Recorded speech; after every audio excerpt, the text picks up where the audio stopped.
Pourquoi est-ce que dans le cas des cancers colorectaux, les patients n'osent pas demander d'aide?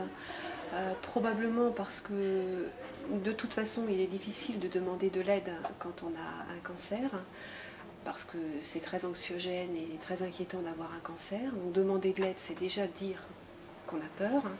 Et dans le cas précis des cancers colorectaux, c'est probablement parce que ça touche un tabou qui est lié au corps et à l'endroit peut-être le plus intime du corps, un endroit que l'on ne partage avec personne. Pourquoi est-ce que la phase juste après le traitement est difficile pour le patient alors que au fond tout est terminé et que on va dire que médicalement il y a parfois une réussite plus ou moins imposée.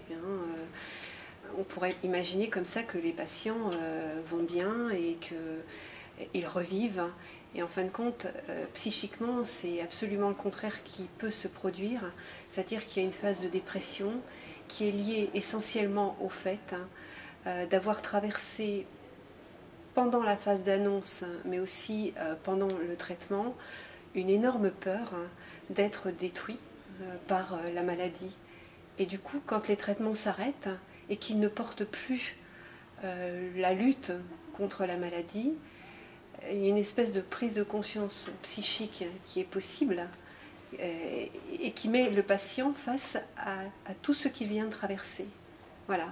Et en même temps, qui va probablement reposer pour lui la question de pourquoi est-ce qu'il s'est battu pour sa vie, pour quelle vie et qu'est-ce qu'il va faire de cette vie. À quel moment est-ce que le psychologue doit intervenir? Je crois qu'il n'est pas obligé que dans un parcours de maladie, un psychologue intervienne. Il doit simplement être présent dans l'institution pour dire votre parole peut être pris en compte. Les moments quand même les plus demandeurs de psy, c'est quand même dans l'après-traitement, parce que c'est là qu'on essaye d'élaborer le plus ce que l'on a vécu, c'est là qu'on essaye de se représenter le plus par des mots, verbalement ce que l'on a vécu, donc c'est plutôt dans l'après. Je dirais que le choc de l'après-annonce, on peut voir les gens, on peut voir les malades, mais un très court moment. Voilà.